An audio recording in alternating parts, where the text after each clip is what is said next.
આર્થિક સંકળામણની મજબૂરી અપનાવ્યો ચોરીનો માર્ગ। ઘટના છે અમદાવાદની કે જ્યાં સોલા સિવિલ પાસે આવેલા મેલડી માતા મંદિરમાં ધોળા દિવસે બે શખ્સોએ હાથફેરો કર્યો। બંને એક્ટિવા પર સવાર થઈને આવ્યા, મંદિરમાં દર્શન કરવાના બહાને ઘૂસ્યા અને દાનપેટી ઉઠાવીને ફરાર થઈ ગયા।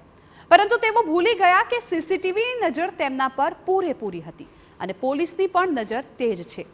જોઈ શકાય છે કે બપોરના સમયે જ્યારે ગરમી હતી અને રસ્તા પર ઓછા લોકો હતા ત્યારે એક્ટિવા પર બે શખ્સો આવ્યા। થોડીવાર તો મંદિર બહાર એકબીજા સાથે વાતચીતના બહાને ઊભા રહીને આસપાસ નજર ફેરવી કે કોઈ જોઈ તો નથી રહ્યું ને।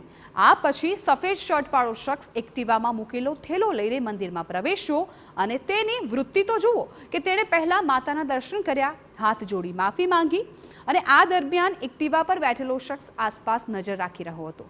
પછી બંનેને લાગ્યું કે કોઈ નથી જોઈ રહ્યું તો સફેદ શર્ટવાળા શખ્સે હળવેથી થેલો કાઢ્યો અને દાનપેટી અંદર મૂકીને જોત જોતામાં ફરાર થઈ ગયા।